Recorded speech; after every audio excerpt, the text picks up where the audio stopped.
और इस बीच बड़ी खबर आपको बता रहे हैं, पुतिन के घर पर 91 ड्रोन से अटैक होने की खबर आ रही है। रूस के विदेश मंत्री का यूक्रेन पर बड़ा आरोप।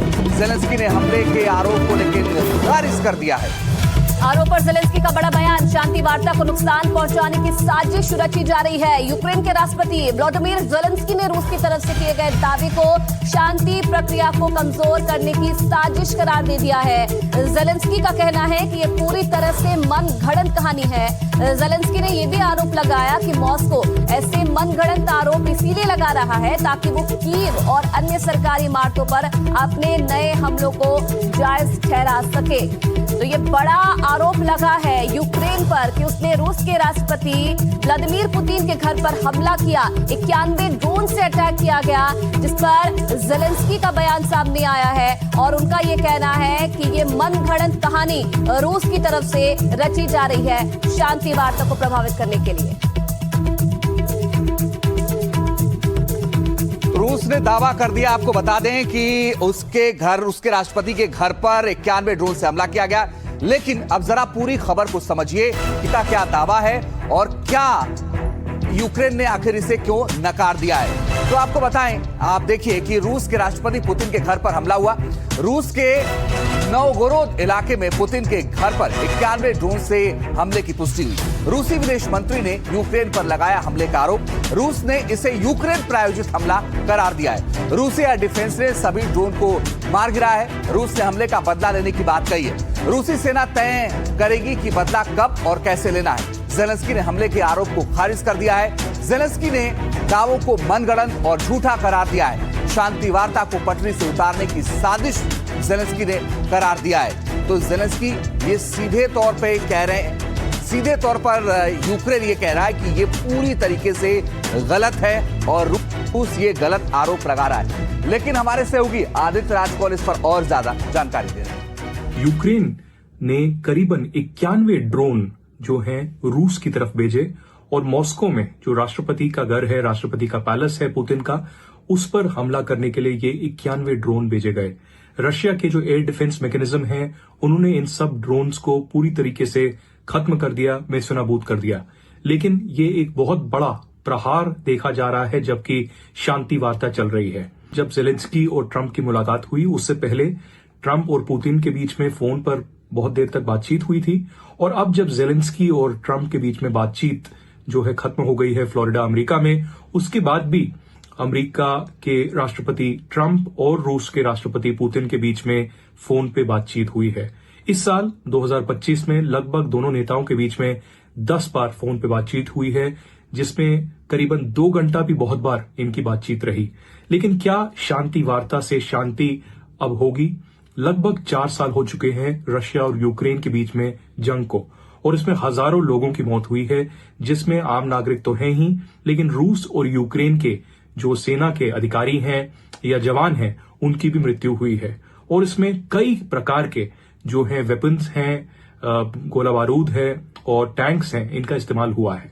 लेकिन अब 2026 आने को है और इस नए सूर्योदय में 2026 के क्या शांति प्रक्रिया में कोई इजाफा होगा, कोई बहाली होगी, ये देखना बहुत अहम होगा। और अमेरिकी राष्ट्रपति डोनाल्ड ट्रंप ने रूसी राष्ट्रपति से बात की है। पुतिन के घर पर हमले को लेकर दोनों के बीच में बातचीत हुई है। ड्रोन हमले के दावे पर ट्रंप बोले, इसे लेकर मैं बहुत गुस्से में हूं। डोनाल्ड ट्रंप का ये बयान सामने आया है। अमेरिकी राष्ट्रपति ट्रंप ने राष्ट्रपति पुतिन से हुई बातचीत के बाद बताया कि उन्हें इसके बारे में राष्ट्रपति पुतिन ने बताया है और पुतिन ने ट्रंप को बताया कि उन पर हमला हुआ था। ट्रंप ने कहा है कि ये ठीक नहीं है और इसे लेकर वो बहुत गुस्से में है। ट्रंप ने कहा कि अगर वे हमलावर हैं तो उन पर हमला करना एक बात है, उनके घर पर हमला दूसरी बात है। फिलहाल सब करने का सही समय नहीं है। तो ये सब करने का सही समय नहीं है, ये भी कह रहे हैं राष्ट्रपति ट्रंप।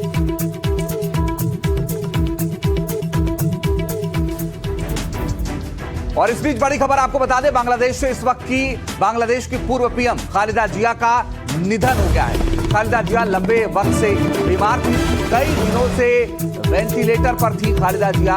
अब उनके बारे में जानकारी आ रही है कि उनका निधन हो गया है। बिल्कुल, तो लंबे समय से बीमार चल रही थी और ढाका के एक अस्पताल में उनका इलाज चल रहा था और बताया जा रहा है कि कल देर रात उनकी तबीयत ज्यादा बिगड़ गई, जिसके बाद आज ये खबर मिली कि खालिदा जिया का निधन हो गया है।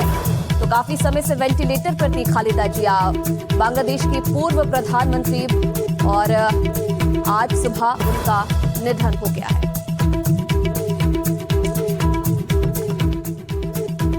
और चलिए अब खबरों में आगे बढ़ेंगे तो नए साल पर बड़ी साजिश की फिराक में आतंकी, पाकिस्तान से घुसपैठ की साजिश रची जा रही है। पाक लॉन्च पैड से घुसपैठ की तैयारी में है दहशतगर्द और जम्मू कश्मीर में कई इलाकों में सुरक्षा बलों की तरफ से छापेमारी जारी है। पाक और भारत सीमा पर भारतीय जवान अलर्ट हैं। भारत पाकिस्तान सीमा पर जवान चौकस है। बिल्कुल अखनूर सेक्टर से भारत पाकिस्तान बॉर्डर से हमारे संवाददाता प्रदीप दत्ता ने एक रिपोर्ट भी भेजी है, वो भी हम आपको दिखाएंगे।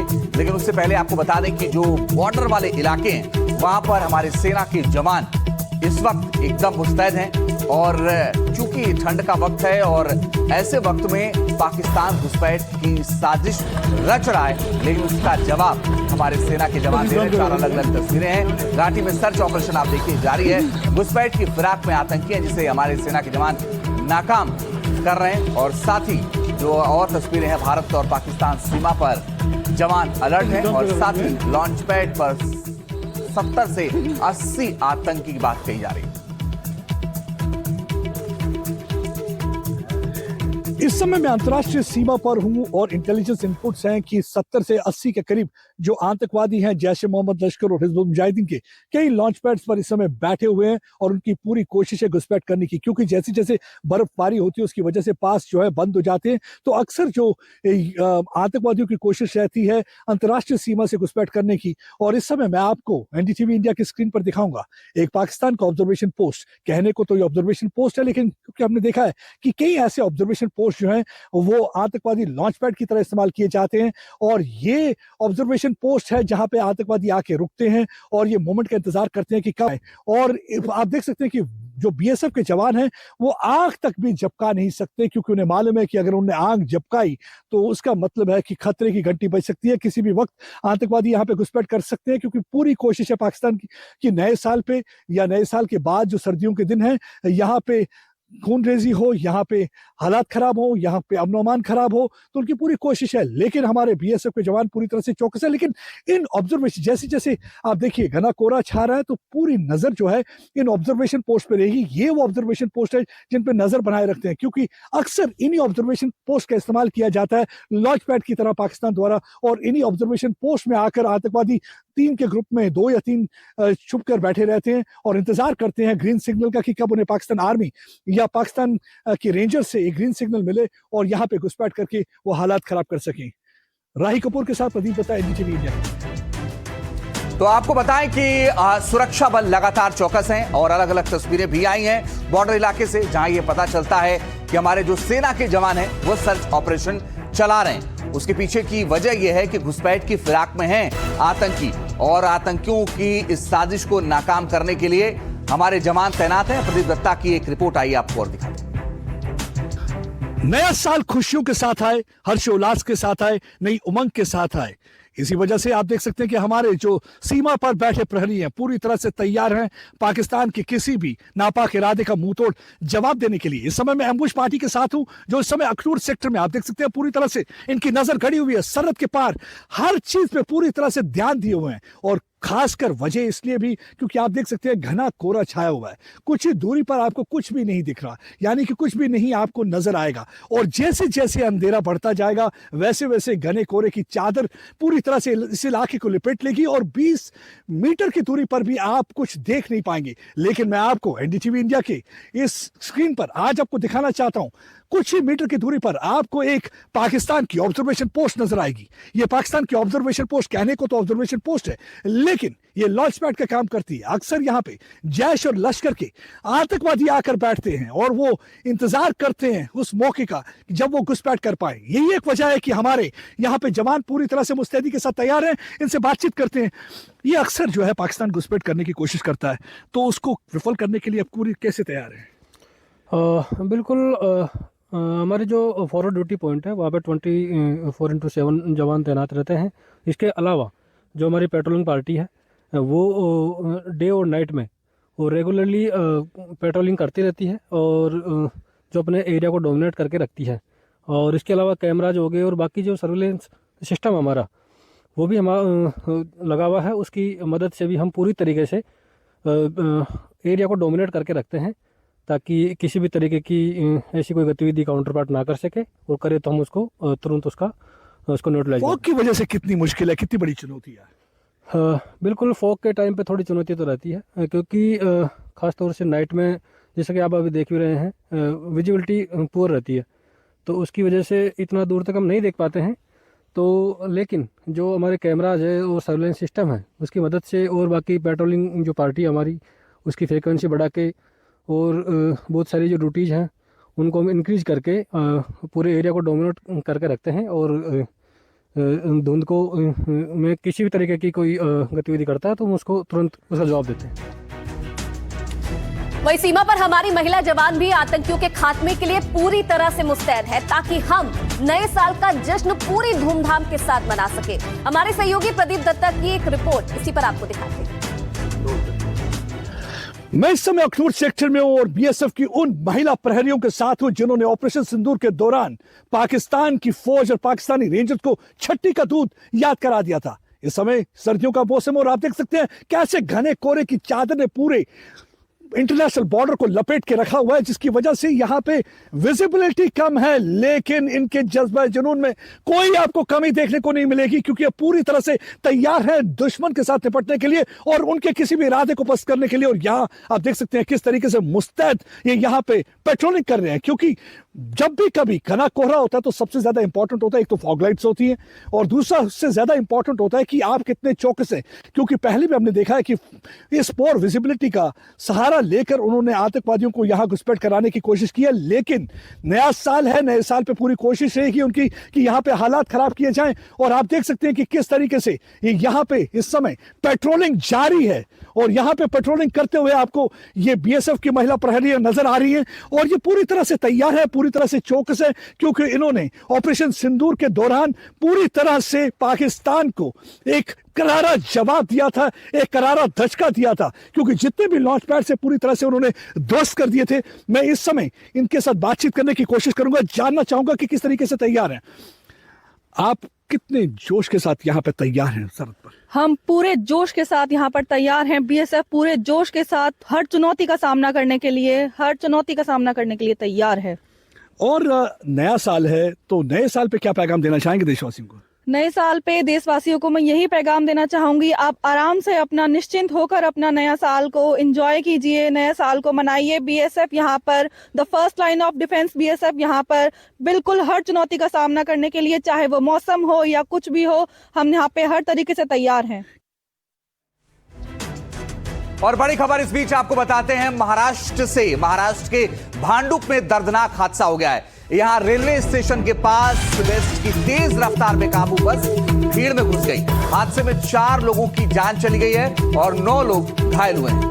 मरने वालों में 3 महिलाएं, 1 पुरुष शामिल है। पुलिस ने बस के आरोपी ड्राइवर को हिरासत में ले लिया है। महाराष्ट्र के मुख्यमंत्री देवेंद्र फडणवीस ने हादसे पर दुख जताते हुए मरने वालों के परिवार को 5-5 लाख रुपए मुआवजे का ऐलान किया है। तो बेस्ट की बस बताया जा रहा है कि रिवर्स ड्राइवर बस कर रहा था, तभी भीड़ इसकी चपेट में आ गई और 4 लोगों की दर्दनाक मौत हो गई। कई जो लोग हैं वो घायल हो गए हैं। हादसे से जुड़ी हुई ये 4 तस्वीरें भी आपके सामने हैं। आप देखिए सीसीटीवी फुटेज सामने आया है जिसमें बस को आप देख सकते हैं पीछे जाते हुए। उसके बाद मौके पर मेडिकल टीम पहुंची, 4 लोगों की मौत हो गई और मुख्यमंत्री देवेंद्र फडणवीस भी मौके पर पहुंचे, मौके का मुआयना किया और मुआवजे का ऐलान भी किया है पीड़ित परिवार के लिए।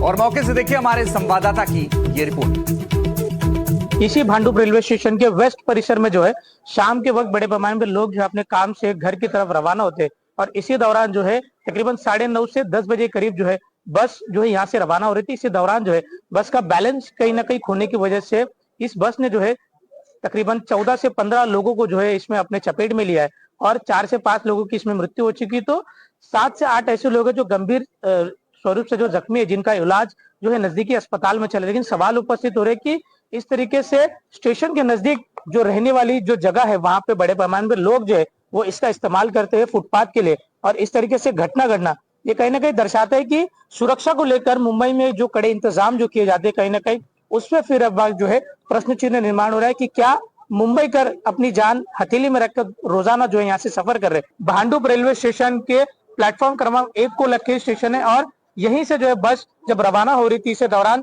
बस वाले का कहीं ना कहीं बैलेंस, जो प्राथमिक जो जानकारी यहाँ पे मिल रही है कि बस ड्राइवर का कहीं ना कहीं बैलेंस बिगड़ने की वजह से जो है उसने तकरीबन इसमें अगर कोशिश करे तो 14 से 15 लोगों को जो है इसमें घायल होने की आशंका जताई जा रही है। क्योंकि आप तमाम देखें तो खुद फॉरेंसिक की जो टीम है वो यहाँ पे मौजूद है, और पूरी फॉरेंसिक टीम द्वारा जो है यहाँ पे जो लोगों के ब्लड सैंपल है उसको जो है इकट्ठा किया जा रहा है। महाराष्ट्र की तस्वीर आपने देखी, लेकिन अब उत्तर प्रदेश से बड़ी खबर आपको बताते हैं। उत्तर प्रदेश के मुख्यमंत्री योगी आदित्यनाथ ने अवैध रूप से जमीन पर कब्जा करने वालों के खिलाफ कड़ा रुख अपनाते हुए अधिकारियों को सख्त से सख्त कदम उठाने के निर्देश दिए हैं। गोरखपुर स्थित गोरखनाथ मंदिर में आयोजित जनता दर्शन कार्यक्रम के दौरान उन्होंने लोगों की समस्याएं सुनी और भरोसा दिलाया कि जबरन संपत्ति हड़पने वालों को किसी भी हाल में बख्शा नहीं जाएगा। मुख्यमंत्री योगी आदित्यनाथ ने विशेष रूप से जमीन से जुड़े मामलों में सख्त रुख अपनाते हुए निर्देश दिए हैं। उन्होंने अधिकारियों से कहा है कि अवैध कब्जा करने वाले बाहुबलियों और माफियाओं के खिलाफ कानून के तहत कठोर कार्रवाई की जाए। पारिवारिक विवादों के मामलों में उन्होंने दोनों पक्षों से संवाद स्थापित करके आपसी सहमति से समाधान निकालने पर जोर दिया है।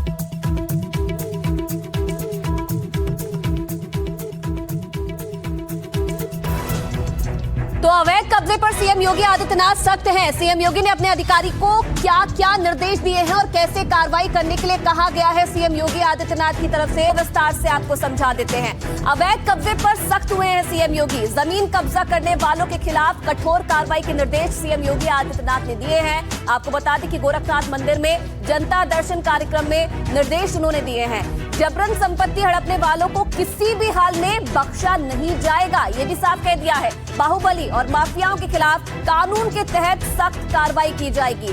गोरखनाथ मंदिर में आयोजित कार्यक्रम में लोगों से सीएम ने सीधा संवाद किया। जमीन से संबंधी मामलों पर सीएम योगी का विशेष तौर पर फोकस रहा। पारिवारिक विवाद को आपसी सहमति से निपटाने पर भी जोर सीएम योगी आदित्यनाथ की तरफ से दिया गया। जो जब भी गोरखपुर पहुंचते हैं तो वहां पर जनता दरबार लगाते हैं और जनता दरबार में कोशिश करते हैं लोगों की समस्याओं को सुनने की और उसका निवारण करने की। अब देखिए, लगातार जो है कोहरा कहर मचाता जा रहा है और इसी से जुड़ी खबर अंजित अब आपको बताएंगे। या बिल्कुल, देश के कई राज्यों में घना कोहरा इस वक्त है। दिल्ली एनसीआर में भी विजिबिलिटी कम हो गई है। पंजाब, हरियाणा, चंडीगढ़ में कोहरे का अलर्ट है। साथ ही आपको बताएं कि उत्तर प्रदेश में 31 दिसंबर तक घने कोहरे का अलर्ट जारी किया गया। तो देश के कई राज्यों में घना कोहरा है और घने कोहरे ने लोगों की मुश्किलें बढ़ाई हुई हैं। लेकिन दिल्ली एनसीआर में विजिबिलिटी कम है। यूपी में 31 दिसंबर तक घने कोहरे का फिलहाल अलर्ट जारी किया गया है। पंजाब, हरियाणा, चंडीगढ़ में भी कोहरे को लेकर अलर्ट है और यूपी में तो 31 दिसंबर तक कोहरे का अलर्ट है। मुश्किलें लोगों की बढ़ी हुई हैं। इस वक्त ठंड भी बढ़ गई है, कोहरा भी बढ़ा हुआ है और मौसम विभाग ने भी अलर्ट जारी किया हुआ है।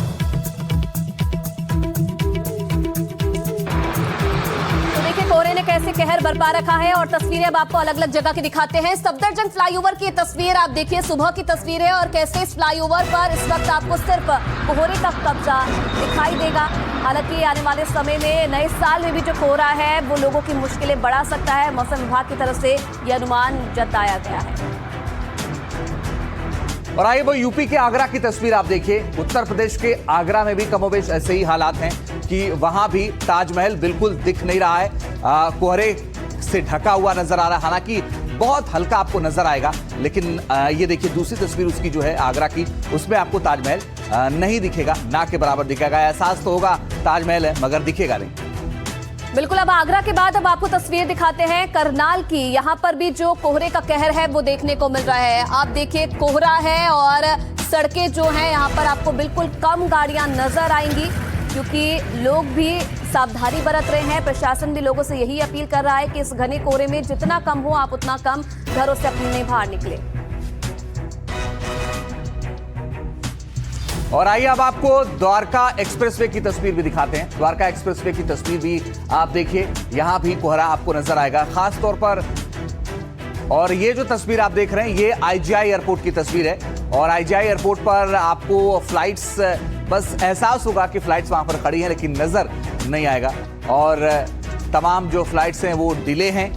मुश्किलों का सामना लोगों को एयरपोर्ट पर भी करना पड़ रहा है। बिल्कुल, कई फ्लाइट्स ऐसी हैं जिन्हें डाइवर्ट कर दिया गया है। अब ये द्वारका एक्सप्रेसवे की तस्वीरें हम आपको दिखा रहे हैं। यहाँ पे भी कोहरे की चादर छाई हुई है और लगातार जो प्रशासन है यही अपील लोगों से कर रहा है कि सावधानी इस कोहरे में बरतें। और चलिए आगे बढ़ेंगे। बड़ी खबर अब आपको बताते तो घने कोहरे का फ्लाइट्स पर भी अब असर देखने को मिल रहा है। दिल्ली एयरपोर्ट पर कई जो फ्लाइट्स हैं वो डाइवर्ट कर दी गई है। जयपुर डाइवर्ट 8 फ्लाइट्स जो हैं वो जयपुर डाइवर्ट की गई है। इंडिगो ने 24 घंटे में 118 फ्लाइट्स को रद्द कर दिया है। तो घने कोहरे का ऐसा असर कि कुछ के समय में बदलाव हुआ, कुछ डिले हैं और कुछ फ्लाइट्स को रद्द किया गया। आपको बताएं इंडिगो ने 24 घंटे में 118 फ्लाइट्स रद्द कर दी हैं।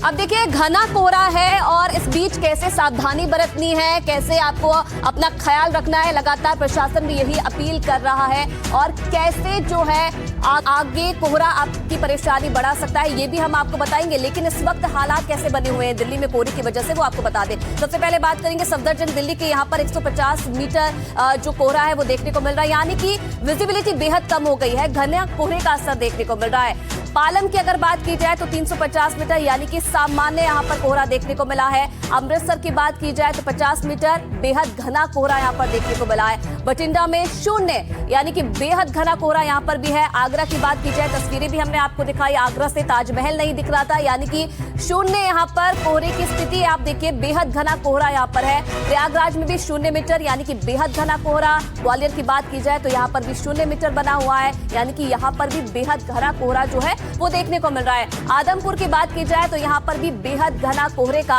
असर देखने को मिल रहा है, यानी कि कोहरा यहाँ पर भी लोगों को बहुत परेशान कर रहा है। चंडीगढ़ की बात की जाए तो 100 मीटर यानी कि यहाँ पर भी जो घने कोहरे का असर है वो देखने को मिल रहा है। और पहाड़ी राज्य की अगर बात की जाए तो उत्तराखंड की राजधानी देहरादून में क्या हालात है, 200 मीटर यानी कि अभी फिलहाल जो हालात हैं यहाँ सामान्य नजर आ रहे हैं। लेकिन आने वाले समय के लिए मौसम विभाग की तरफ से अलर्ट जो है वो जारी किया गया है।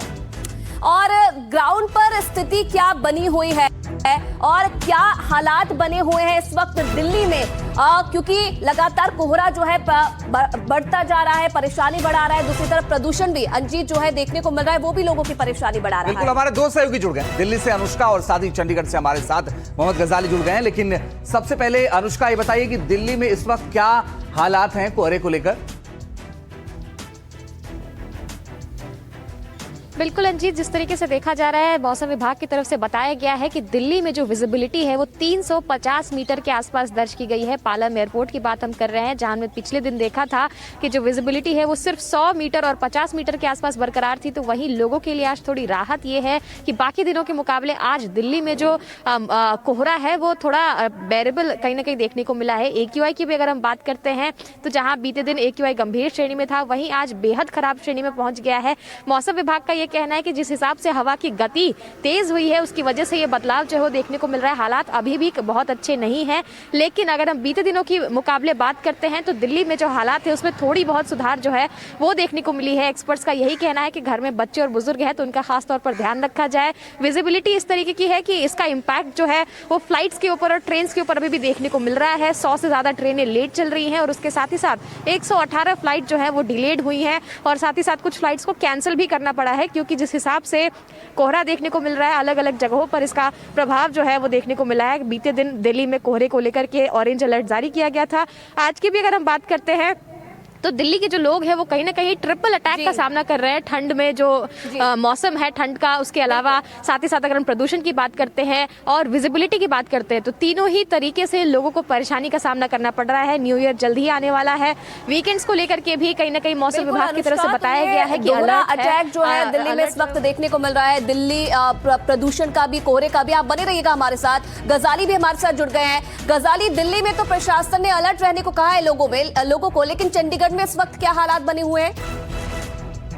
जी देखिए, पूरे पंजाब, हरियाणा और चंडीगढ़ के इलाके में घना कोहरा है। विजिबिलिटी जैसा अनुष्का दिल्ली में बता रही हैं, वैसा यहाँ पर भी वैसे ही हालात यहाँ पर हैं कि विजिबिलिटी बहुत कम है। और खास करके पंजाब हरियाणा में जो रोडवेज है उस पर ज्यादा असर पड़ रहा है, क्योंकि इस इलाके में लोग जो हैं वो बाई रोड सड़कों से ट्रैवल करना ज्यादा पसंद करते हैं।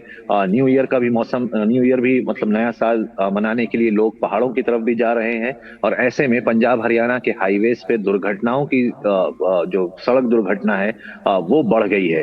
ये सबसे बड़े चिंता का विषय है। लेकिन दूसरी तरफ जो अच्छी खबर ये है कि दिल्ली के मुकाबले में अभी भी पंजाब और हरियाणा के AQI जो है वो बेहतर है। मौसम हालांकि धुंध है और कोहरा है, लेकिन अलर्ट ये भी बताया गया है कि 31 और 1 तारीख को यानी नए साल के मौके पर यहाँ पर बारिश भी हो सकती है, जिससे धुंध उन 2 दिनों में तो कम होगी, लेकिन उसके बाद दोबारा जो है कोहरे के बढ़ने की संभावना ज्यादा है। जी चलिए, आप नजर बना के रखिएगा गजाली, आगे लगातार आपसे अपडेट लेते रहेंगे। अनुष्का, आप भी नजर बना के रखिएगा, आगे आपसे अपडेट लेते रहेंगे। बिल्कुल, चलिए अब खबरों में आगे बढ़ेंगे और बात करेंगे केंद्रीय गृह मंत्री अमित शाह की। असम के दौरे पर पहुंचे थे केंद्रीय गृह मंत्री अमित शाह। नौगांव की जनसभा में उन्होंने कांग्रेस पर जमकर निशाना साधा। घुसपैठियों को लेकर शाह ने हमला किया। कांग्रेस ने देश में घुसपैठियों को बसाया, ये अमित शाह ने कहा। तो बड़ी और अहम जानकारी आपको दे रहे हैं। नौगांव की जनसभा में अमित शाह जमकर गरजे कांग्रेस पर और ये कहा कि घुसपैठियों को बसाने का काम कांग्रेस ने किया है, हम इन्हें निकाल करके बाहर करेंगे। और इस पूरे मुद्दे पर आपको बताएं कि बीजेपी लगातार कांग्रेस पर निशाना साध रही है और अमित शाह खास तौर पर मुखर हैं बिल्कुल इस पूरे मामले को लेकर। घुसपैठिए घुसाए, वोट बैंक बढ़ाने के लिए आसाम की संस्कृति का हास किया। 1 लाख बीघा से ज्यादा भूमि घुसपैठियों से मुक्त कराई गई है। नगांव में एक कार्यक्रम को संबोधित करते हुए शाह ने घुसपैठ को लेकर कांग्रेस पर तीखा हमला बोला। कहा, घुसपैठिए जो असम के लोगों, संस्कृति और पहचान के लिए खतरा थे, कांग्रेस ने उन्हें अपना वोट बैंक समझा। ये परिवर्तन जो आया, ये परिवर्तन केंद्र में 11 साल तक नरेंद्र मोदी जी की सरकार और यहां 10 साल तक सर्बानंद सोनोवाल और हेमंत विश्व शर्मा की सरकार में आए। और इन्होंने क्या किया? घुसपैठिए घुसाए, वोट बैंक बढ़ाने के लिए आसाम की संस्कृति का हास किया। आसाम के संस्कार को, आसाम के साहित्य को, आसाम के पहरवेश को, आसाम की पूरी संस्कृति का नीचे ला जाने का काम कांग्रेस ने किया है। शाह ने कहा कि हेमंता सरकार ने घुसपैठियों से 1 लाख बीघे जमीन को मुक्त कराया है। काजीरंगा पार्क पर भी घुसपैठियों का कब्जा था, जिसे असम सरकार ने छुड़ाया है। मुझे बताइए, श्रीमद शंकर देव के स्मृति स्थान पर ये बांग्लादेशी घुसपैठिए थे, वो बरोबर था क्या? जरा जोर से बोलो, ये बरोबर था? आज हेमंत विश्व शर्मा जी को मैं बहुत मनपूर्वक बधाई देना चाहता हूं। इन्होंने इन पवित्र स्थान से घुसपैठियों को निकालकर फिर से नामघर की स्थापना करने का काम किया है। और मित्रों, ये अभियान पूरे असम के अंदर चला है। 1 लाख बीघा से ज्यादा भूमि घुसपैठियों से मुक्त कराई गई है। हमारा काजीरंगा का महान पार्क घुसपैठियों ने कब्जे किया था, वहां उनको भी खदेड़ने का काम आसाम सरकार ने हेमंत जी के नेतृत्व में किया। असम उन 5 राज्यों में से एक है जहां अगले साल विधानसभा चुनाव होने वाले हैं। असम में बीते 10 सालों से बीजेपी की सरकार है और पार्टी पूरा जोर लगा रही है कि अगले 5 साल एक बार फिर असम में बीजेपी की सत्ता बनी रहे। और बड़ी खबर इस बीच, अब असम के बाद बंगाल दौरे पर अमित शाह जाएंगे। 3 दिवसीय बंगाल दौरे पर पहुंच गए गृह मंत्री अमित शाह। देर शाम कोलकाता में बीजेपी नेताओं ने उनका स्वागत किया। विधानसभा चुनाव की तैयारियों पर समीक्षा करेंगे अमित शाह। बंगाल बीजेपी नेताओं के साथ शाह बैठक भी करेंगे। आज सुबह 11 बजे अमित शाह एक प्रेस कॉन्फ्रेंस को संबोधित भी करेंगे। तो असम के बाद अब बंगाल पहुंच चुके हैं गृह मंत्री अमित शाह। आने वाले समय में चुनाव है, बंगाल में फोकस रहने वाला है और रणनीति भी बनाई जाएगी आगे चुनाव में कैसे काम करना है इसे लेकर। और आइए अब आपको बताते हैं कि किस तरह से ये जो अमित शाह का बंगाल का दौरा है वो किन मायनों में खास है और क्या है उनके मिशन पर आपको बताएं कि मसले पर। आप ये देखिए कि 3 दिन के पश्चिम बंगाल दौरे पर गृह मंत्री अमित शाह हैं। बंगाल बीजेपी नेताओं के साथ 2 घंटे तक उन्होंने बैठक की। विधानसभा चुनाव के लिए बीजेपी की रणनीति पर चर्चा की। कोर कमेटी के नेताओं के साथ कैंपेन की रणनीति बनाई। सोशल मीडिया कैंपेन प्लान पर विस्तार से उन्होंने बात की। बंगाल के मुद्दे पर पार्टी नेताओं को गाइड किया। पार्टी नेताओं से मतुआ वोट बैंक SIR पर चर्चा की। SIR के दूसरे चरण के दौरान सतर्क रहने के उन्होंने निर्देश भी दिए हैं। सूत्रों के हवाले से ये जानकारी आ रही है और बड़ी बात यह है कि अमित शाह का ये दौरा बेहद अहम है कई मायनों में। और आयुषी आपको बताएं कि ये दौरा इसलिए भी खास है क्योंकि आने वाले वक्त में चुनाव है और चुनाव के मद्देनजर ये बहुत महत्वपूर्ण है। बिल्कुल। और अंजित, क्योंकि चुनाव है और इससे पहले हमने लगातार देखा था कि बंगाल की राजनीति जो है दिलचस्प होती जा रही है। हुमायूं कबीर ने अपनी नई पार्टी का ऐलान कर दिया है। बाबरी मस्जिद की नींव उन्होंने रख दी है। वहीं दूसरी तरफ AIMIM भी लगातार जो है अपनी बयानबाजी से सुर्खियों में है। अब अमित शाह का ये दौरा जो है अपने आप में बेहद खास माना जा रहा है क्योंकि एक एजेंडा तय किया जाएगा आगे क्या रणनीति रहने वाली है चुनाव में। और मनोज्ञा लोईवाल हमारी सहयोगी इस वक्त सीधा लाइव हमारे साथ जुड़ी हैं। मनोज्ञा, अमित शाह का 3 दिवसीय बंगाल दौरा, एजेंडा क्या रहने वाला है इस दौरे का?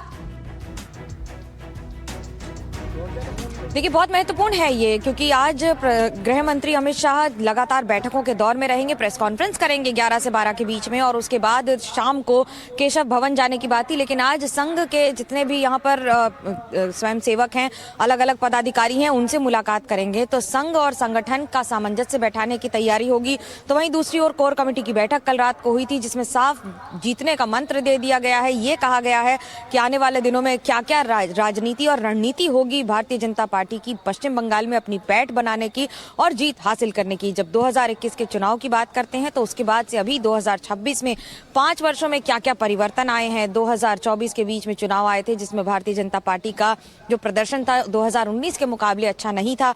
लेकिन जब आप आज की बात कर रहे हैं तो एक और ममता बनर्जी, उनकी सरकार के खिलाफ भारतीय जनता पार्टी क्योंकि इस समय सबसे बड़ा विपक्षी दल है, तो ऐसे में तैयारी भी पूरी है। और गृह मंत्री अमित शाह को चाणक्य माना जाता है। कहा जाता है कि वो चाणक्य हैं भारतीय जनता पार्टी के और जीत हासिल कराने में उनकी बड़ी भूमिका रही है। तो आज जैसे जैसे बैठकों का दौर रहेगा उससे ये भी साफ हो जाएगा कि आने वाले दिनों में भारतीय जनता पार्टी और कितनी ज्यादा गति से पश्चिम बंगाल में अपने कैंपेन को बढ़ाएगी, अपनी राजनीति को बढ़ाएगी और अपनी रणनीति कैसे धीरे धीरे बदलती चली जाएगी। चलिए मनोज्ञा, आप नजर बना के रखिएगा, आगे लगातार आपसे अपडेट लेते रहेंगे। लेकिन अगली खबर का रुख करते हैं और अगली खबर भी पश्चिम बंगाल से ही। आपको बताएं कि बंगाल की सीएम ममता बनर्जी ने बड़ा ऐलान कर दिया है। उत्तर बंगाल में महाकाल मंदिर बनाएंगे, जनवरी के दूसरे हफ्ते में नींव रखूंगी, ये कहा है पश्चिम बंगाल की सीएम ममता बनर्जी ने।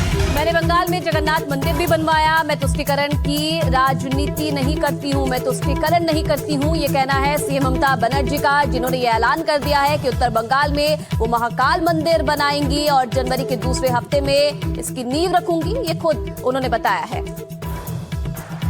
আর একটা সুখবর দিই,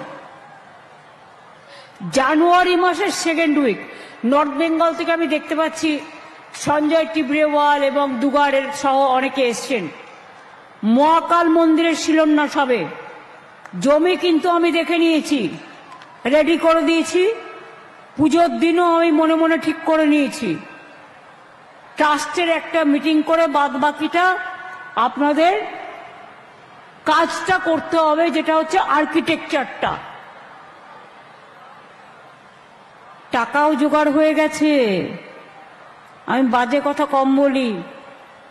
এই যে দুর্গা মন্দিরের ট্রাস্ট ইতিমধ্যেই যা টাকা জমা পড়েছে তাতে আমার মায়ের মূর্তির দাম উঠে গেছে। বাদ বাকি হিটকোটাকেও খরচা করতে হবে, ইনফ্রাস্ট্রাকচার, কালচার। আমাদের 250-300 কোটি টাকা নানা রকম সাংস্কৃতিক অনুষ্ঠান, ইনফ্রাস্ট্রাকচার, ট্রান্সপোর্ট, কার পার্কিং, এগুলো তৈরি করতে হবে। तो ममता बनर्जी के इस ऐलान के राजनीतिक मायने क्या हैं, ये भी आइए आपको एक एक करके बताते। तो आप ये समझिए कि ममता की नजर भगवान शिव पर है। उत्तर बंगाल के पहाड़ी समुदाय गोरखा आदिवासियों के आराध्य महाकाल मंदिर के जरिए इन समुदायों के वोट बैंक पर ममता बनर्जी की नजर है। उत्तर बंगाल में खुद को हिंदुओं की हितैषी बताती रही हैं। बीजेपी ममता का संदेश मंदिर वो बना रही है, बीजेपी नहीं। बीजेपी के ममता बनर्जी पर मुस्लिम तुष्टीकरण के आरोप हैं।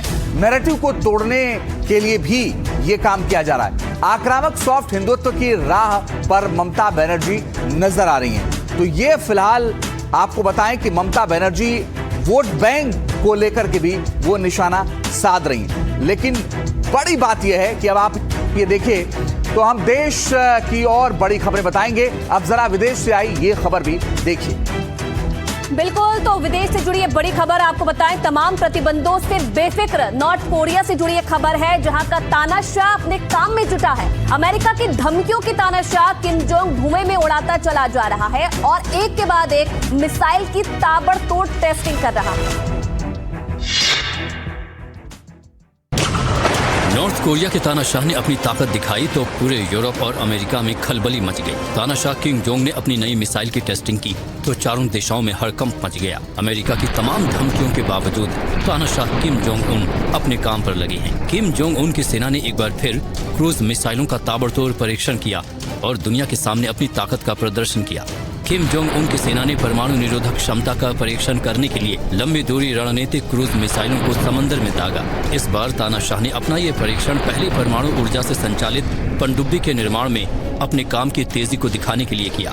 तानाशाह का ये मिसाइल परीक्षण एक तरह से हमेशा युद्ध के लिए तैयार रहने का संदेश है। तानाशाह किम जोंग उन बहुत पहले ही अपनी सेना को युद्ध की तैयारी करने का निर्देश दे चुके हैं। हालांकि ये युद्ध वो किसके साथ लड़ेंगे इसे लेकर कोई ऐलान नहीं किया है, लेकिन किम का इशारा साफ है कि उनका मुख्य दुश्मन भले साउथ कोरिया है, लेकिन जंग की तैयारी वो अमेरिका के खिलाफ कर रहे हैं। तो देखिए, अभी पूरी दुनिया की नजरें ताइवान की खाड़ी पर है। यहाँ उठने वाली एक भी लहर अगर चिंगारी में तब्दील हुई तो उसकी तपिश बीजिंग ताइपे से निकलकर वॉशिंगटन डीसी और टोक्यो तक पहुंचेगी। जी हाँ, सवाल ये है कि क्या ताइवान अगला यूक्रेन बनने जा रहा है या ड्रैगन को रोकने के लिए नई दीवार खड़ी की जाएगी। इससे जुड़ी ये बेहद अहम रिपोर्ट आई आपको दिखाते हैं। चीन के जस्टिस मिशन के जवाब में ताइवान ने भी युद्ध की तैयारी का ऐलान कर दिया है। ये तस्वीरें गवाह हैं कि ताइवान अब झुकने को तैयार नहीं है। जैसे चीन के लड़ाकू विमानों और युद्ध पोतों ने ताइवान को घेरा, राष्ट्रपति कार्यालय ने तुरंत इमरजेंसी रिस्पांस सेंटर को एक्टिवेट कर दिया। ताइवान की सेना ने रैपिड रिस्पांस एक्सरसाइज शुरू कर दी है। थल सेना, वायुसेना और नौसेना के साथ साथ कोस्ट गार्ड्स को भी मोर्चे पर तैनात कर दिया गया है। ताइवान का रक्षा मंत्रालय हर पल की गतिविधि पर नजर रख रहा है।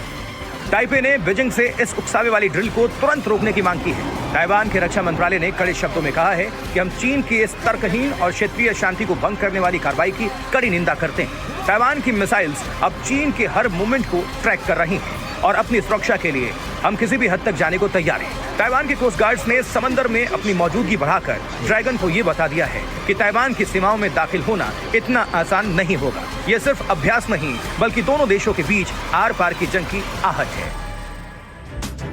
तो ये आपने विदेश की रिपोर्ट देखी। अब आपको अपने देश मुंबई का हाल बताते हैं, क्योंकि मुंबई में बीएमसी चुनाव है और उसी से जुड़ी ये बड़ी खबर भी है। बीएमसी चुनाव से जुड़ी बड़ी खबर यह है कि महायुति में सीट शेयरिंग का फॉर्मूला तय हो गया है। बीजेपी 137 सीटों पर चुनाव लड़ेगी। शिवसेना शिंदे गुट 90 सीटों पर लड़ेगी और उम्मीदवार आज जो है नामांकन करेंगे। तो ये बड़ी खबर है। बीएमसी चुनाव को लेकर लगातार जो है काफी दिनों से मंथन का दौर चल रहा था और अब ये खबर मिल रही है कि जो बात है वो बन गई है। सीट शेयरिंग को लेकर फॉर्मूला तय हो गया है। बीजेपी 137 सीटों पर चुनाव लड़ेगी। शिवसेना को 90 सीटें दी गई है और ये तमाम जो उम्मीदवार हैं आज नामांकन करेंगे। अब एक और बड़ी खबर आपको बता दें और ये बड़ी खबर उत्तर प्रदेश से जुड़ी हुई है। 2027 के रण में उत्तर प्रदेश का ब्राह्मण किधर जाएगा, ये सवाल इसीलिए क्योंकि बीजेपी के ब्राह्मण विधायकों की बैठक को लेकर शुरू हुआ घमासान तेज होता जा रहा है। बीजेपी प्रदेश अध्यक्ष की नसीहत पर अखिलेश ने न सिर्फ सवाल उठाए बल्कि बीजेपी पर तीखा हमला भी बोला है। ये रिपोर्ट आपको दिखाई।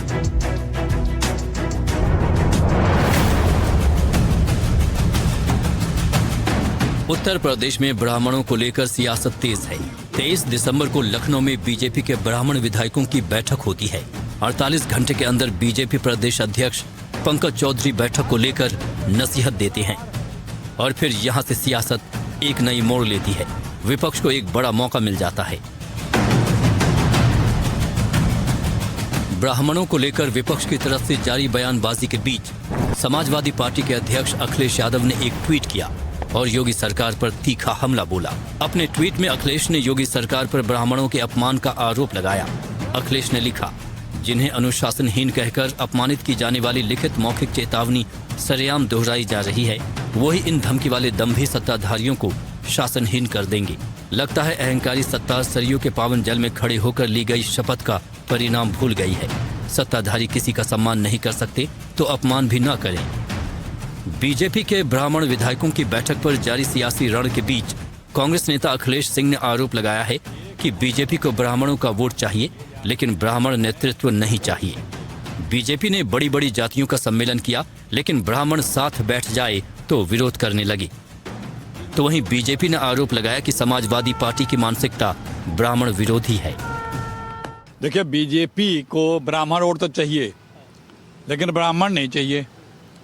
बीजेपी असत्य बोल रही है, क्योंकि 2018 से लेकर 22 के बीच में उसने सामाजिक समीकरण के नाम पे तमाम करीब 2 दर्जन से ज्यादा सामाजिक न्याय सम्मेलन के नाम पे 2 दर्जन से ज्यादा लखनऊ में सम्मेलनें की हैं, बैठकें की हैं, जिसमें मुख्यमंत्री, प्रदेश अध्यक्ष, डिप्टी सीएम सब लोग उपस्थित रहे हैं।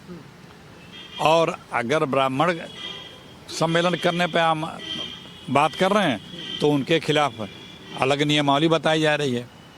तो ये बीजेपी का चरित्र है, उसे वोट चाहिए। तो मुझे लगता है कि ऐसा राजनीतिक दल जिसके जन्मजात गुण ब्राह्मणों के विरोध और उनके खून से सने हुए हैं, मुझे लगता है जातिगत राजनीति के आधार पर समाजवादी पार्टी इस जातिगत घड़ा को अपने सर पर लेकर उस घड़े को फोड़ना चाहती है, और ऐसी निर्लज्ज राजनीति की भारतीय जनता पार्टी विरोधी है। बीते कुछ सालों की बात करें तो ब्राह्मण बीजेपी को ही वोट करते आ रहे हैं। हालांकि 2007 में ब्राह्मण वोटों के दम पर मायावती भी सत्ता तक पहुंची थी, लेकिन अब सिनेरियो अलग है। ऐसे में सवाल यही कि ब्राह्मणों को लेकर की जा रही सियासत 2027 में कितना असरदार साबित होगी। Bureau report, NDTV India. और एक बड़ी खबर अब बता दें आपको, Pinaka long range guided rocket का सफल परीक्षण हो गया है। डीआरडीओ ने सोमवार को इसका सफल परीक्षण किया है। ओडिशा के चांदीपुर के इंटीग्रेटेड टेस्ट रेंज में इसका परीक्षण किया गया। रॉकेट की रेंज 120 किलोमीटर तक की बताई जा रही है। भारत के सैन्य बलों को ताकतवर बना रहा है डीआरडीओ, और एक और सफलता फिलहाल डीआरडीओ को मिली है, क्योंकि Pinaka long range guided rocket का परीक्षण हुआ है और ये सफल परीक्षण बताया जा रहा है। सोमवार को इसका परीक्षण किया गया और एक बड़ी सफलता के तौर पर इसे देखा जा रहा है।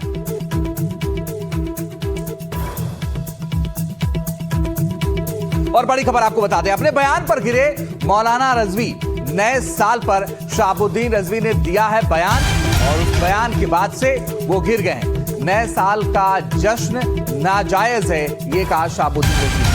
नए साल का जश्न फालतू है, बेकार की हरकत है, ये उनका कहना है। नया साल आने वाला है, लेकिन उससे पहले मौलाना का ये बयान, नए साल पर शहाबुद्दीन रजवी ने ये बयान दिया है। और क्या कहा है शहाबुद्दीन रजवी ने, सुनवाते हैं। शरीयत इस्लामिया का हुक्म बता रहा हूं कि ये लहवो लईब है, और लहवो लईब शरीयत में नाजायज है। इस्लामी कैलेंडर के हिसाब से नया साल मुहर्रम महीने से शुरू होता है। ऐसे ही हिंदू कल्चर में, तहजीब में चैत से नया साल शुरू होता है। तो जनवरी का महीना ना मुसलमानों के जश्न मनाने का है और ना हिंदुओं के जश्न मनाने का महीना है। तो देखिए, नया साल आने वाला है, लेकिन उससे पहले ये बयान जो है वो काफी अब हैरान कर रहा है, क्योंकि एक ऐसा बयान दे दिया गया है जिसमें नए साल को फिजूल की बताया गया है बरेलवी की तरफ से। जश्न मनाना फिजूल खर्ची है, ये कह रहे हैं। नए साल के जश्न की मनाही है, जश्न नाजायज है, बेकार की हरकत है। मुहर्रम से इस्लामिक नया साल शुरू होता है। शरीयत ने जश्न की इजाजत नहीं दी गई है, ये कहना है बरेलवी का। अब यूरोपीय संस्कृति से जुड़ा नया साल है। मौलाना रजवी के इस बयान के बाद वो समाजवादी पार्टी और वीएचपी के निशाने पर आ गए हैं। सभी धर्मों के कुछ धर्म गुरु हैं जिनको समय समय पे भारतीय जनता पार्टी कुछ मुद्दों पे बोलने के लिए देती है। मौलाना रिजवी भी उसी लिस्ट में शामिल हैं। समय समय पे बेवजह के मुद्दे उठा के, बेवजह के फतवे दे के, बेवजह के पत्र लिख के कहीं ना कहीं वो भारतीय जनता पार्टी की विचारधारा को आगे बढ़ाने का काम करते हैं। तो समाजवादी पार्टी समझती कि ऐसे मौलानाओं पे हमें कोई टिप्पणी नहीं करनी है। पूरा समाज, पूरा देश जानता है कि वो क्या कह रहे हैं, क्या कर रहे हैं। 31 दिसंबर जो है वो 31 दिसंबर नहीं बल्कि प्रतिष्ठा द्वादशी है और भगवान श्री राम की जन्मभूमि पर भव्य मंदिर की प्राण प्रतिष्ठा का वो एक पावन दिवस है। ये द्वितीय वर्षगांठ है जब भगवान श्री राम की जन्मभूमि पर राम मंदिर की प्राण प्रतिष्ठा हुई थी, माननीय प्रधानमंत्री ने की थी। और वो सौभाग्य से, अब पता नहीं आगे कभी आएगी कि नहीं आएगी, क्योंकि प्रतिष्ठा द्वादशी तिथि के अनुसार आती है और वो बाई चांस ये तिथि 31 दिसंबर को पड़ रही है। हमारा संपूर्ण समाज से और देश से और संपूर्ण विश्व के हिंदू समाज से खासकर ये आग्रह है कि प्रतिष्ठा द्वादशी को हम पूरी सात्विक तरीके से मनाएं। और खबरों में आगे बढ़ते हुए एक महत्वपूर्ण खबर की बात करते हैं। त्रिपुरा के छात्र एंजिल चकमा की देहरादून में बेरहमी से हुई हत्या के मामले में उत्तराखंड के सीएम पुष्कर सिंह धामी ने पीड़ित परिवार से फोन पर बातचीत की। उन्होंने परिवार को आश्वासन दिया है कि दोषियों को सख्त सजा दिलाई जाएगी। फिलहाल इस मामले में नेपाल भागे आरोपी की तलाश तेज कर दी है। इस हत्या के 6 आरोपियों में से 5 आरोपियों को गिरफ्तार कर लिया है, जबकि एक आरोपी फरार चल रहा है और बताया जा रहा है कि वो नेपाल भाग गया है। फरार आरोपी पर पुलिस ने 25,000 का इनाम भी रख दिया है। और इस बीच एनएचआरसी ने भी इस मामले पर संज्ञान लिया है और राज्य सरकार को नोटिस भेजकर पूरे मामले में रिपोर्ट तलब की है। एनएचआरसी ने उत्तराखंड के अधिकारियों को नॉर्थ ईस्ट के छात्रों की सुरक्षा को लेकर तुरंत कदम उठाने के भी निर्देश दिए हैं। तो एंजेल चकमा की मौत को लेकर राजनीतिक दलों ने भी कड़ी प्रतिक्रिया दी है। ये अपेक्षा करेंगे कि अंजल चकमा के मामले में जल्द से जल्द कानूनी कार्रवाई हो, जल्द से जल्द कोर्ट में ये केस दाखिल हो, जल्द से जल्द और सख्त से सख्त सजा उन लोगों को मिले। ये मानसिकता का बीमारी जो है वो सब में नहीं होते हैं, कुछ लोगों में होता है और उसके वजह से समाज को नुकसान होता है, देश को नुकसान होता है। हमारे नॉर्थ ईस्ट में जो 8 राज्य है वहां में भी घटनाएं होते हैं, मगर सबको जब घटना होता है तो कार्रवाई सख्ती से करना पड़ेगा और फिर अवेयरनेस क्रिएट करना बहुत जरूरी है। जो जस्टिस चाहिए वो जरूर करेंगे। 5 आदमी अरेस्ट हुआ है और 1-2 शायद और बचा है और उनको पकड़ने के लिए ऑलरेडी लोग भेजा भी है और मेरे ख्याल से वो पकड़ा जाएगा। मैंने कहा किसी जगह में भी कुछ गैप नहीं होना चाहिए। उन्होंने मुझे एश्योरेंस किया है कि इन लोगों को जो जस्टिस देना है वो जस्टिस दिलाएंगे और उनको अभी 5 आदमी को अरेस्ट किया है। आइए अब आपको बताते हैं कि एंजल चकमा के साथ क्या हुआ था जिसको लेकर के इतना विवाद हो गया। अब आप देखिए 9 दिसंबर की शाम 6 से 7 बजे के बीच एंजल और उसका छोटा भाई माइकल चकमा पर सामान लेने बाइक पर वो निकले। दोनों देहरादून के सिलाकोई इलाके के बाजार में थे। आरोप है कि तभी नशे में धुत कुछ युवकों ने उन्हें घेर लिया। दोनों के चेहरे मोहरे के आधार पर नस्लीय टिप्पणियां की, गालियां भी देने लगे। दोनों को चाइनीज और मोमो कहने लगे। दोनों भाइयों ने इसका विरोध किया और कहा कि वो भारतीय हैं। इसका आंसुनी के बाद उन्होंने एंजल पर हमला कर दिया। दोनों भाइयों ने बाइक स्टार्ट कर जाने की कोशिश की, लेकिन हमलावरों ने चाकू से पेट और सिर पर वार कर उन्हें गंभीर रूप से घायल कर दिया। 26 दिसंबर को एंजल चकमा के अस्पताल में मौत हो गई और उसके बाद से ही यह विवाद लगातार बढ़ा हुआ है। मुख्यमंत्री पुष्कर सिंह धामी ने एंजल चकमा के पिता तरुण प्रसाद चकमा से फोन पर बात की। उन्होंने एंजल की हत्या पर दुख जताया, कहा कि जो भी दोषी हैं उन्हें कड़ी सजा दी जाएगी। दुखी है, मतलब सच में बहुत कष्ट है हमको और मैं समझ सकता हूँ आपका बहुत कष्ट है, परिवार में बहुत कष्ट है और थोड़ा सा हिम्मत करिए और क्या कहें। बहुत आपके लिए, एक पिता के लिए इससे ज़्यादा कष्ट और क्या हो सकता है ना। माता पिता के लिए आपके परिवार में बहुत कष्ट, बहुत दुख है, बहुत अनहोनी है। हम भगवान से यही प्रार्थना करेंगे और इन जो भी लोग इसके दोषी हैं उनको हम लोग कड़ी से कड़ी सजा दिलाएंगे। वहीं इस बीच त्रिपुरा के छात्र की मौत को लेकर पूर्वोत्तर के छात्रों में भी अब आक्रोश बना हुआ है। त्रिपुरा के ऊनाकोटी जिले के नंदानगर निवासी छात्र एंजेल चकमा की नस्लीय हिंसा की वजह से हुई मौत के बाद सोशल मीडिया पर एंजेल को न्याय दिलाने के लिए आंदोलन शुरू हो चुका है। North east student association Dehradun के अध्यक्ष ऋषिकेश बरुआ ने कहा है कि अगर नॉर्थ ईस्ट के स्टूडेंट की सुरक्षा को लेकर के कोई इंतजाम नहीं होता है तो वो देहरादून में सभी कॉलेज का बाइकआउट करेंगे और नॉर्थ ईस्ट के बच्चे कोई यहां पढ़ने नहीं आएंगे। तो सीधे तौर पर आपको बताएं कि अब ये सीधे सीधे कहा गया है कि यहां कोई बच्चे पढ़ने नहीं आएंगे, सुरक्षा अगर नहीं तो फिर बाइकआउट करेंगे। और अब इसी को लेकर के सवाल भी उठ रहे हैं कि आखिर ये सब कैसे। और एंजेल की हत्या के बाद से, एंजेल चकमा की हत्या के बाद से लोग गुस्से में भी हैं। लोग कह रहे हैं उसे न्याय मिलना चाहिए।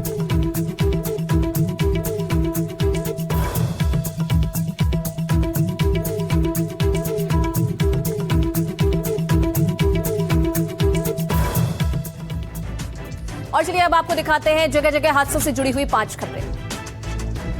बिहार के बेतिया में शहर के बीचों बीच 2 मंजिला इमारत में लगी आग, घर में कई लोग फंसे। फायर ब्रिगेड की टीम ने सभी को सुरक्षित बाहर निकाला। जयपुर में जेसीबी के वर्कशॉप में लगी भीषण आग, कड़ी मशक्कत के बाद आग पर पाया गया काबू। जोधपुर में टोल के पास खड़े ट्रेलर में लगी आग, पानी पीने गया था ट्रेलर का ड्राइवर, तेज धमाके के साथ ट्रक के इंजन में लगी आग। गुरुग्राम में निर्माणाधीन बिल्डिंग की बेसमेंट की दीवार अचानक से गिरी, एक मजदूर की मौत, कई लोगों के मलबे में दबे होने की जानकारी। पंजाब के होशियारपुर में नहर में गिरी गाड़ी, घने कोहरे के कारण हुआ हादसा, पति पत्नी बाहर निकलने में रहे कामयाब।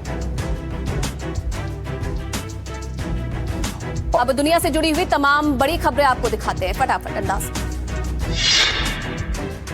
रूस ने यूक्रेन की राजधानी को बनाया निशाना, बिल्डिंग पर ड्रोन से हमला, एक की मौत, 27 लोग जख्मी।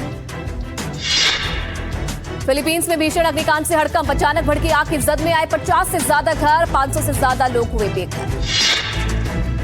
दक्षिण अफ्रीका के कई हिस्सों में भारी बारिश से तबाही, सैकड़ों घरों को पहुंचा नुकसान, अब तक 2 लोगों की मौत।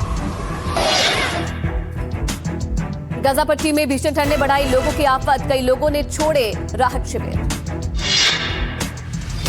रूस की राजधानी मॉस्को में न्यू ईयर सेलिब्रेशन की तैयारियां तेज, मार्केट में सजावट के लिए रखा गया भंडारे। और चलिए इसी बीच एक बड़ी खबर आपको बता दें, बड़ी खबर मिल रही है। 5 बड़ी खबर आपको बताते हैं क्या क्या इस वक्त देश दुनिया में चल रहा है।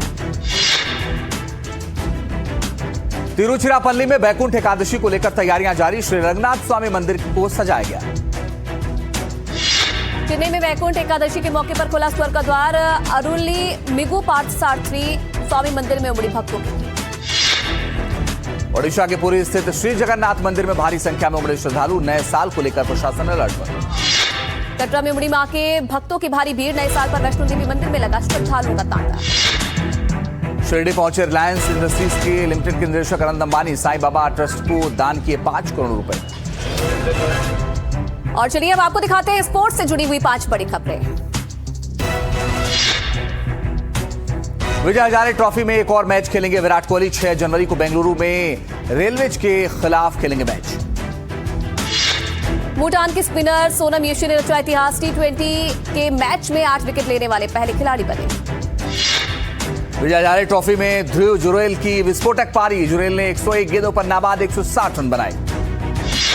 महिला प्रीमियर लीग 2026 से पहले मुंबई इंडियंस को बड़ा झटका, क्रिस्टन बीम स्पिन गेंदबाजी कोच हुई नहीं। न्यूजीलैंड के ऑलराउंडर डग ब्रेसवेल का क्रिकेट के सभी फॉर्मेट से संन्यास, डग ब्रेसवेल ने टीम के लिए 2023 में खेला था आखिरी मैच। और अब फटाफट अंदाज में आपको दिखाते हैं एंटरटेनमेंट से जुड़ी हुई 5 बड़ी खबरें। धर्मेंद्र की आखिरी फिल्म 21 की स्क्रीनिंग में पहुंचे सितारे, 1 जनवरी को रिलीज होगी फिल्म। मेहमानों के लिए भेल बनाते नजर आए Salman Khan, video social media पर काफी हो रहा वायरल। धुरंधर की धुआंधार कमाई जारी, फिल्म का कलेक्शन 1100 करोड़ रुपए के पार हो गया है। शूटिंग के दौरान हादसे में घायल हुए साजिद खान, पैर में फ्रैक्चर के बाद हुई सर्जरी। हॉलीवुड फिल्म एनाकोंडा का प्रमोशन जारी। जैक ब्लैक और पॉल रड ने बताई फिल्म की खासियत। और चलिए इसी बीच एक बड़ी खबर आ रही है। यूपी के संभल से आपको बड़ी खबर बता दें। कब्रिस्तान की पैमाइश को लेकर अलर्ट जारी है। प्रशासन अलर्ट मोड पर है। जामा मस्जिद से सटे कब्रिस्तान की पैमाइश देर रात पुलिस ने फ्लैग मार्च निकाला। पूरे इलाके में ड्रोन से निगरानी रखी जा रही है और करीब 8 बीघा सरकारी जमीन की पैमाइश होगी। पूरे इलाके में ड्रोन से निगरानी की जा रही है और कानून व्यवस्था बनाए रखने के लिए पुलिस मुस्तैद है।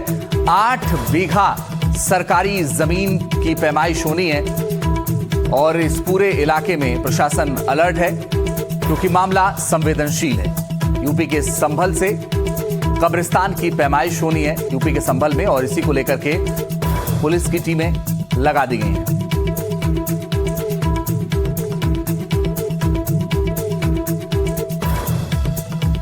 और आइए आपको बताते हैं कि कब्रिस्तान की आखिर पैमाइश क्यों और इस पैमाइश का मकसद क्या है, ये आइए आपको बताते हैं। देखिए, सरकारी जमीन का सीमांकन करना है। क्षेत्रफल लगभग 8 बीघा है। जमीन का आकलन किया जा रहा है और साथ ही साथ विवाद का हल भी निकालना है।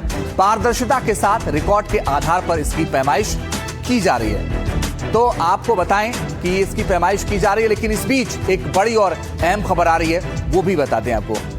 और आपको बताएं कि संभल से जो जानकारी है वो ये है कि मामला संवेदनशील है, इसलिए करीब 8 बीघा जो पैमाइश करनी है जमीन की, उसको लेकर के पूरे इलाके में ड्रोन से निगरानी की जा रही है। शाम को फ्लैग मार्च भी पुलिस ने किया और यह संदेश कि कहीं कोई ढिलाई नहीं है, पूरी तरीके से पुलिस मुस्तैद है।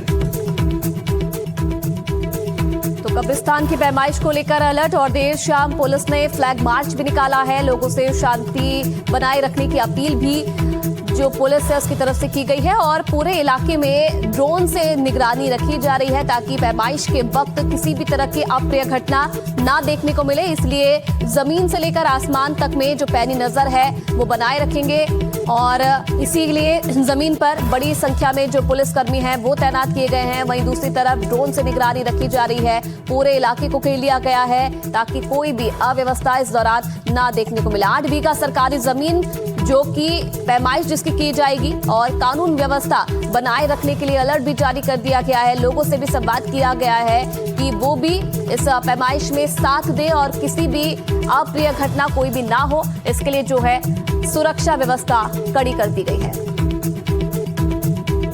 क्योंकि इससे पहले भी हमने देखा था लगातार संभल में विवाद हुआ था, जिसके बाद जमकर हिंसा भी हुई थी और उस वक्त भी सुरक्षा कड़ी कर दी गई थी और एक बार फिर से कब्रिस्तान की पैमाइश को लेकर जो ये अलर्ट है ये जारी कर दिया गया है, जिसके लिए प्रशासन अलर्ट मोड पर है। तस्वीरें भी आप देखिए, फ्लैग मार्च निकाला गया संभल में पुलिसकर्मियों की तरफ से और लोगों से शांति व्यवस्था बनाए रखने की अपील की है। और अखिल जमील हमारे सहयोगी ज्यादा जानकारी के लिए इस वक्त सीधे जुड़ रहे हैं। अखिल, बताइए कि कितने बजे ये पैमाइश शुरू होगी और इसको लेकर के क्या सुरक्षा का इंतजाम है? जी हाँ, बिल्कुल। अगर आप इस वक्त देखें तो संभल प्रशासन की तरफ से सारी तैयारियां कर ली गई हैं। इससे पहले हमने देखा कि जो जामा मस्जिद है वहां पर पिछले वर्ष जो है 2024 में हमने देखा था कि एक हिंसा भड़की थी वहां पर, जब पैमाइश के लिए वहां पर एक टीम पहुंची थी, जब दूसरे राउंड की पैमाइश वहां पर चल रही थी। और उसके बाद से हमने देखा कि लगातार जो है जिला प्रशासन के द्वारा जो अतिक्रमण किया गया है आसपास के लोगों के द्वारा, वहां पर उसको हटाने की कोशिश की जा रही है। और उसी संलग्न में हमने देखा कि वहां पर जो जामा मस्जिद है, संभल का जो जामा मस्जिद है, उसके पास एक कब्रिस्तान है और वो कब्रिस्तान जो है तकरीबन 8 एकड़ के एरिया में है। और उस कब्रिस्तान के आसपास कई सारे लोगों ने मिलकर के वहां पर दुकानें बना ली है, कई सारे घर बनाए गए हैं। तो बहुत सारे घर जो हैं वो अवैध रूप से बनाए गए। उन अवैध रूप से बनाए गए घरों को हटाने की जो प्रक्रिया है, प्रोसेस है, उसको शुरू कर दिया गया है। कल हमने देखा कि राजेंद्र पिंसिया जो कि संभल के डीएम हैं और संभल के जो एसपी हैं कृष्ण कुमार बिश्नोई, उन दोनों की अध्यक्षता में एक मीटिंग भी की गई थी, जिसमें एक 29 मेंबरी है, 29 सदस्य जो है वो एक टीम भी बनाई गई है, जो टीम के संरक्षण में जो है ये सारा का सारा जो देखभाल है वो किया जाएगा। और इसके बाद जो अतिक्रमण के जो हटाने की जो प्रोसेस है, की जो क्रिया है, उसको शुरू किया जाएगा। चलिए, बिल्कुल अखिल, बहुत धन्यवाद आपका तमाम जानकारी देने के लिए। आप नजर बना के रखिएगा इस खबर पर। और आगे बढ़ते हुए अब बड़ी खबर आपको उत्तर प्रदेश से ही बता दें, जहां यूपी बीजेपी के ब्राह्मण विवाद में एक नया मोड़ आ गया है। बीजेपी विधायक पीएन पाठक ने सोशल मीडिया पर एक नया संदेश जारी कर दिया है। पीएन पाठक के घर ही ब्राह्मण विधायकों की बैठक हुई थी। उन्होंने अपने पोस्ट में लिखा है कि जय श्री राम, सनातन जय, भाजपा जय। सनातन परंपरा में ब्राह्मण को समाज का मार्गदर्शक, विचारक और संतुलनकर्ता माना गया है। जहां ब्राह्मण एकत्र होता है वहां ज्ञान, विवेक और चिंतन का मंथन होता है, जो हिंदू अस्मिता को सशक्त बनाता है। उसका धर्म समाज को जोड़ना है, विभाजन नहीं है। तो पीएन पाठक के घर ये बैठक हुई थी। कुशीनगर से विधायक है पीएन पाठक, और पीएन पाठक के घर ये बैठक हुई थी जिसमें सहभोज नाम दिया गया था कार्यक्रम का, और तमाम ब्राह्मण विधायक वहां पर पहुंचे थे।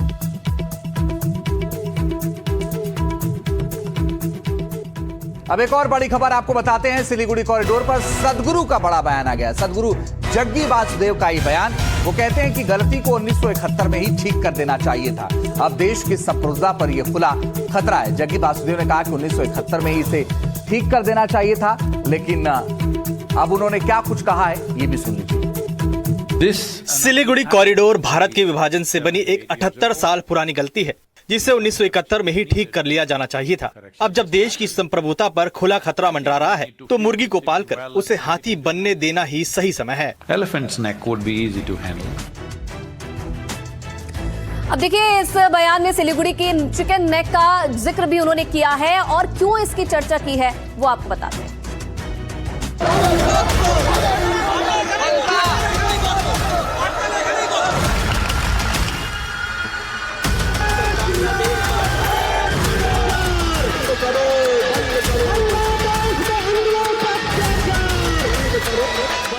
सदगुरु का जवाब सुनने से पहले संक्षेप में बता देते हैं कि चिकन नेक क्या है। सिलीगुड़ी के चिकन नेक को सिलीगुड़ी कॉरिडोर भी कहा जाता है। ये पश्चिम बंगाल में जमीन की एक संकरी पट्टी है, जिसकी चौड़ाई कुछ जगहों पर सिर्फ 22 किलोमीटर है। ये इकलौता रास्ता है जो भारत के बाकी राज्यों के साथ उत्तर पूर्वी राज्यों को जोड़ता है। सामरिक दृष्टि से ये बेहद संवेदनशील है, क्योंकि इसके एक तरफ नेपाल, दूसरी तरफ बांग्लादेश और उत्तर में चीन की सीमा लगती है। Where we have, if you do not know this, what he's talking about, all of you know this? There is a particular part of our geography which is only 22 kilometers in width. This is not the way to create a nation. Maybe in 1946-47 we didn't have the authority to do that, but in 72 we had the authority, we did not do that. Now this chicken's neck that people have started talking about it, it's time we nourish this chicken's neck, this chicken. We nourish this chicken so that it evolves quickly into an elephant. We need to do that.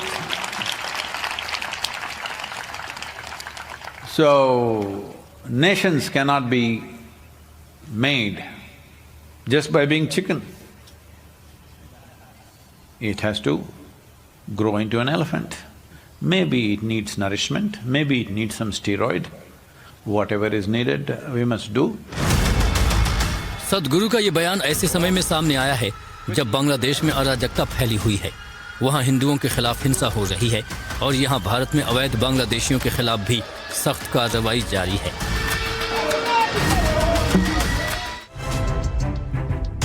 और जग्गी वासुदेव ने जब ये बयान दिया, उसके बाद आपको बताऊं कि ये चर्चा छिड़ गई है कि आखिर अब क्या होगा। चिकन नेक क्या है ये आइए आपको बताते हैं, ये आपको समझना जरूरी है। भारत का चिकन नेक सिलीगुड़ी कॉरिडोर को कहते हैं, जो बंगाल और बाकी भारत को पूर्वोत्तर राज्यों से जोड़ता है। यह पश्चिम बंगाल के दार्जिलिंग जिले के सिलीगुड़ी में मौजूद है।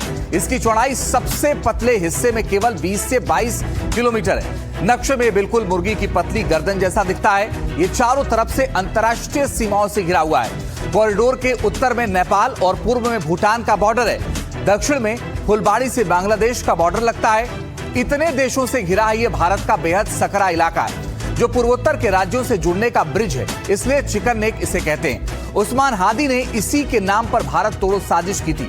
चिकन नेक तोड़कर 7 राज्यों को बांग्लादेश का हिस्सा बताया था, जिसके बाद सदगुरु ने चिकन नेक को हाथी की गर्दन बनाने के लिए कहा है। सदगुरु जग्गी वासुदेव बोले, गलती को 1971 में ही ठीक करना था, लेकिन 78 साल पहले जो ना हुआ वो अब कर देना चाहिए। दरअसल 1947 में विभाजन के बाद जब पूर्वी पाकिस्तान बना तब सिलीगुड़ी कॉरिडोर ही पूर्वोत्तर से जुड़ने का जमीनी रास्ता था। 1962 के भारत चीन युद्ध के बाद इसका रणनीतिक महत्व और भी बढ़ा। आज भी आपात स्थिति में सेना और जरूरी आपूर्ति यहीं से होती है, इसीलिए ये बहुत महत्वपूर्ण है। लेकिन जो रक्षा विशेषज्ञ हैं वो क्या कह रहे हैं इस ठिकाने को लेकर के, वो सुन लीजिए। समय तो जरूर आ गया है कि इसको कंधों को एक नेपाल की तरह, एक भूटान की तरह, एक बांग्लादेश की तरह बढ़ाने के लिए उसका एक शॉर्ट, मीडियम, लॉन्ग टर्म का एक प्लान बनाना चाहिए। एक स्पेक्ट्रम में शॉर्ट टर्म में एक मिलिट्री प्लान के मुताबिक चंद एक एक्टिविटी होते हैं वो करना चाहिए, और मिड टर्म में वो टाइम जोन हो सकता है 1 से 2 साल का, और लॉन्ग टर्म में 3 से 5 साल का। और ये जो कार्रवाई है वो ऐसा करना चाहिए एक ट्रिगर के आधार पर, ताकि हिंदुस्तान को एग्रेसर ना माना जाए। तो ये आपने सुरक्षा विशेषज्ञों की राय सुनी। अब आइए एक तस्वीर बांग्लादेश से आइए। हादी के समर्थन में प्रदर्शन हो रहा है और ये तस्वीर आप देखिए, हाथों में मोबाइल लेकर के लोग टॉर्च जलाए हुए हैं और ढाका की ये तस्वीरें, और बड़ी संख्या में वहां पर मौजूद लोग जहां पर हादी के समर्थन में प्रदर्शन हो रहा है।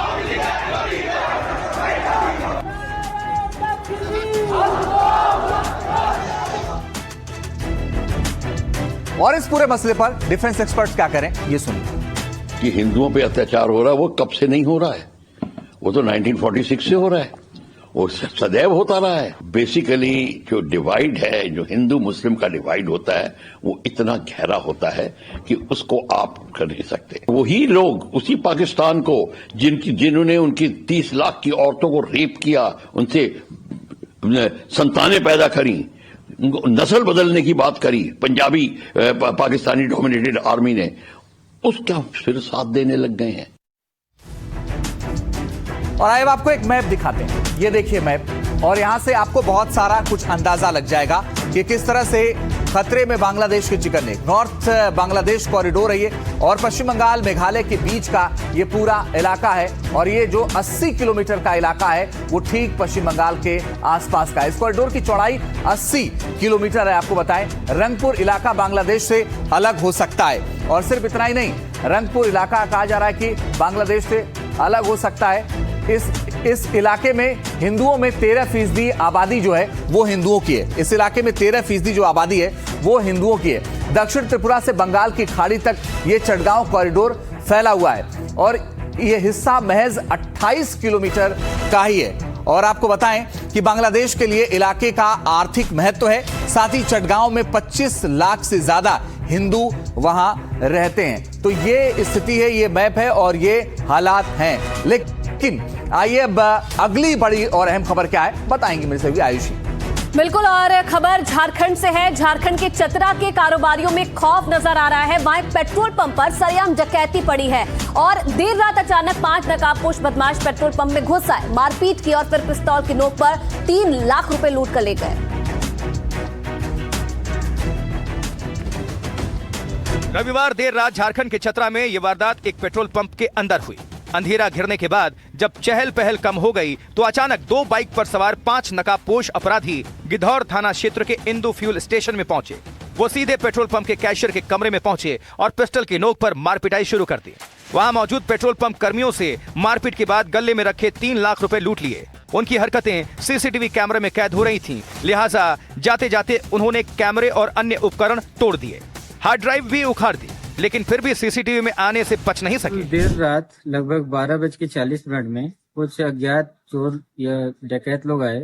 2 पल्सर 2 बाइक्स पे आए, जिसका नंबर प्लेट भी नहीं था।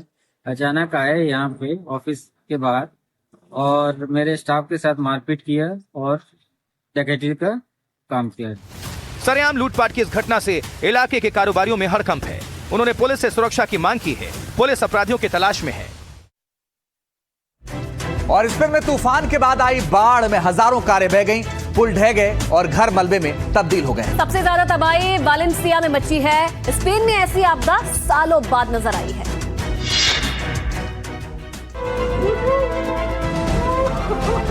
समुद्र से उठा ये घातक बवंडर अपने साथ वो सब कुछ उड़ा ले जा रहा है जिसके तूफान के सामने कोई हैसियत नहीं है। स्पेन के मर्सिया में कुदरत का गदर जारी है। घरों के अंदर तक तूफान ने दस्तक दे दी है। घरों में रखा सामान भी अपनी जमीन खो चुका है।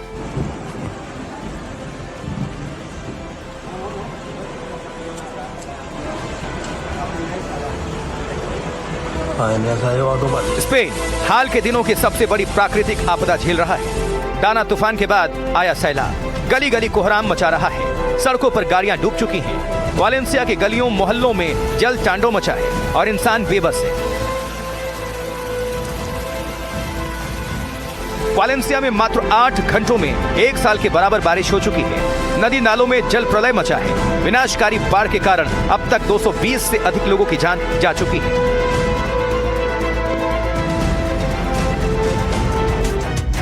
और चलिए खबरों में आगे बढ़ेंगे और एक बार फिर से बात करेंगे गृह मंत्री अमित शाह के असम दौरे के बाद। वो आज पश्चिम बंगाल पहुंचने वाले हैं। 3 दिवसीय बंगाल दौरे पर पहुंच गए हैं गृह मंत्री अमित शाह।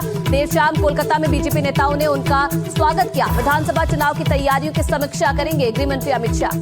बंगाल बीजेपी नेताओं के साथ अमित शाह बैठक करेंगे और आज अब से थोड़ी देर बाद 11 बजे अमित शाह की एक बेहद महत्वपूर्ण प्रेस कॉन्फ्रेंस होने वाली है, जिसमें वो अपनी तमाम बातों को रखेंगे। लेकिन उनके निशाने पर टीएमसी यानी ममता बनर्जी जरूर होंगी। और आपको बताएं कि घुसपैठियों का जो मुद्दा है उसको लेकर के खासतौर पर अमित शाह लगातार बोल रहे हैं। और उन्होंने कहा कि कांग्रेस ने घुसपैठियों को बसाया, असम में उन्होंने कहा। और अब वो पश्चिम बंगाल चूंकि पहुंच गए हैं, तो वो पश्चिम बंगाल पहुंच गए और वहां पर वो एक प्रेस कॉन्फ्रेंस करने वाले हैं। और इस प्रेस कॉन्फ्रेंस के बाद तय होगा कि आखिर क्या दिशा रहती है। और इस खबर पर ज्यादा जानकारी गौरव विवाल इस वक्त जुड़ गई हमारे सहयोगी। और क्या 11 बजे प्रेस कॉन्फ्रेंस होगी, क्या महत्वपूर्ण है इस प्रेस कॉन्फ्रेंस में? देखिए, आज गृह मंत्री अमित शाह अपने अंदाज में आज बयां करेंगे कि पश्चिम बंगाल में क्या रणनीति होगी भारतीय जनता पार्टी की, जो इस समय प्रमुख विपक्ष की पार्टी बनकर उभरी है पिछले 2 चुनाव में। खास तौर से एक और मुख्यमंत्री ममता बनर्जी लगातार 2011 से पश्चिम बंगाल में अपना राज कायम रखे हैं, तो वहीं दूसरी ओर इस बार भारतीय जनता पार्टी कई गुना ज्यादा तैयारी के साथ विपक्ष में उभरती नजर आ रही है। एक बात तो साफ है, गृह मंत्री अमित शाह का ये 3 दिवसीय दौरा, कल आए थे रात को वो, कल उन्होंने लगातार बैठकें की हैं। आज भी अभी सुबह से जो निजी बैठकें उनका दौर जारी है। करीब 11 से 12 के आसपास उनकी प्रेस कॉन्फ्रेंस होगी, जिसमें वो संवाददाताओं को संबोधित करेंगे कि आखिरकार पार्टी की क्या रणनीति होगी पश्चिम बंगाल को लेकर खास तौर से। तो वहीं दूसरी ओर आपको ये बता दें कि उसके बाद सांसदों और विधायकों के साथ बैठक होगी, जो कि यहीं कोलकाता में आज करीब 2 बजे के आसपास सभी सांसदों को और विधायकों को बुलाया गया है बैठक के लिए। और उस बैठक के बाद संघ के अलग अलग स्वयंसेवकों के साथ शाम को करीब 4 बजे बैठक होनी है। ये 2 बड़ी महत्वपूर्ण बैठकें हैं, क्योंकि एक ओर संघ होगा, दूसरी ओर संगठन होगा और तीसरी ओर पार्टी के कार्यकर्ता, जो बड़ी भूमिका निभाते हैं किसी भी पार्टी की जीत या हार में। चलिए मरुगे, आप नजर बना के रखिएगा, आगे लगातार आपसे अपडेट फिलहाल लेते रहेंगे। और अगली खबर बताते हैं आपको। बंगाल की सीएम ममता बनर्जी ने बड़ा ऐलान कर दिया है। उत्तर बंगाल में महाकाल मंदिर बनाएंगे, ये ममता बनर्जी ने कहा है। और ये कहा है कि उत्तर बंगाल में महाकाल मंदिर बनाएंगे। जनवरी के दूसरे हफ्ते में वो इसकी नींव भी रखेंगी। मैंने बंगाल में जगन्नाथ मंदिर भी बनवाया, मैं तुष्टीकरण नहीं करती हूं, ये सीएम ममता बनर्जी का कहना है, जिन्होंने ऐलान कर दिया है कि वो उत्तर बंगाल में महाकाल मंदिर बनाएंगी। और ये भी उन्होंने कहा है कि जनवरी के दूसरे हफ्ते में इसकी नींव खुद रखने वाली है। আর একটা সুখবর দিই, জানুয়ারি মাসের সেকেন্ড উইক নর্থ বেঙ্গল থেকে আমি দেখতে পাচ্ছি সঞ্জয় টিব্রেওয়াল এবং দুগাড়ের সহ অনেকে এসছেন। মহাকাল মন্দিরের শিলান্যাস হবে, জমি কিন্তু আমি দেখে নিয়েছি, রেডি করে দিয়েছি, পুজোর দিনও আমি মনে মনে ঠিক করে নিয়েছি। ট্রাস্টের একটা মিটিং করে বাদ বাকিটা আপনাদের কাজটা করতে হবে, যেটা হচ্ছে আর্কিটেকচারটা। টাকাও জোগাড় হয়ে গেছে, আমি বাজে কথা কম বলি। এই যে দুর্গা মন্দিরের ট্রাস্ট ইতিমধ্যেই যা টাকা জমা পড়েছে, তাতে আমার মায়ের মূর্তির দাম উঠে গেছে। বাদ বাকি হিটকো থেকেও খরচা করতে হবে, ইনফ্রাস্ট্রাকচার, কালচার, আমাদের 250-300 কোটি টাকা নানা রকম সাংস্কৃতিক অনুষ্ঠান, ইনফ্রাস্ট্রাকচার, ট্রান্সপোর্ট, কার পার্কিং, এগুলো তৈরি করতে হবে। और अब खबर नए साल से जुड़ी हुई। तो नए साल की शुरुआत होने में महज 2 दिन बचे हैं, लेकिन उससे पहले भगवान के दर पर लाखों श्रद्धालु पहुंचने लगे हैं। कई मंदिरों ने अब श्रद्धालुओं से अपील की है कि 5 जनवरी तक भीड़ को लेकर अलर्ट जारी कर दिया है। कई मंदिरों में वीआईपी दर्शन जो है वो भी बंद कर दिए गए हैं। तो इस वक्त की बड़ी खबर यह है कि नए साल के मद्देनजर तमाम मंदिर प्रशासन ने अपील की है कि सावधानी बरतें और वीआईपी दर्शन भी बंद कर दिए गए हैं। बांके बिहारी मंदिर की तस्वीरें आपके सामने हैं, जहां पर जबरदस्त भीड़ देखी जा रही है। इसके अलावा मां बंगलामुखी माता मंदिर, बांके बिहारी मंदिर, खाटू जी श्याम मंदिर। बिल्कुल, और साथ ही साथ प्रशासन भी यही लोगों से अपील कर रहा है कि 5 जनवरी तक यहां पर आने से बचे, क्योंकि ज्यादा भीड़ अंजीत यहां पर बढ़ सकती है। बिल्कुल, और नए साल पर भीड़ को लेकर के मंदिर ने अपील की है। बंगलामुखी मंदिर में 5 जनवरी तक वीआईपी दर्शन बंद हो गए हैं। खाटू श्याम मंदिर में भी वीआईपी दर्शन पर रोक है और साथ ही बांके बिहारी मंदिर प्रबंधन ने भी अपील की है भक्तों से 5 जनवरी तक न आने की अपील बांके बिहारी मंदिर प्रशासन ने की है। बिल्कुल, तो लोग कहीं ना कहीं कोशिश करते हैं कि नए साल की जो शुरुआत है अपने आराध्य के दर्शन के साथ वो करें, लेकिन इससे पहले ही बहुत भीड़ हो गई है तमाम प्रसिद्ध मंदिरों में और इसलिए प्रशासन कर रहा है कि फिलहाल यहाँ आने से आप बचे। अब तस्वीरें आप देखिए बांके बिहारी मंदिर में किस तरीके की जो भीड़ है वो पहुंचना शुरू हो गई है। लाखों की संख्या में जो लोग हैं रोजाना यहाँ पर दर्शन के लिए पहुंच रहे हैं और इसी के मद्देनजर बांके बिहारी मंदिर प्रशासन ने कहा है कि 5 जनवरी तक ना आए। और ये आप देखिए कि बांके बिहारी मंदिर में भीड़ जबरदस्त है और वहां पर ये बाहर की जो आप तस्वीर देख रहे हैं, रास्तों की तस्वीर आप देख रहे हैं, उसमें आप देखिए कि लंबी लाइन है और लोग लाइन में लग करके अपनी बारी का इंतजार कर रहे हैं। और न सिर्फ बांके बिहारी मंदिर बल्कि वाराणसी के काशी विश्वनाथ मंदिर में भी कुछ ऐसी ही तस्वीरें सामने आ रही है, जहां पर अभी से भक्तों का तांता लगना शुरू हो गया है और बड़ी संख्या में जो लोग हैं भगवान के दर्शन के लिए पहुंच रहे हैं। और बड़ी आप देखिए लाइनें भी आप देखिए, तमाम जो लाइनें लगी हुई हैं, लोग अपनी बारी का इंतजार कर रहे हैं और नए साल में जो ये भीड़ है ये दोगुनी हो सकती है, ये भी प्रशासन ने अनुमान जताया है।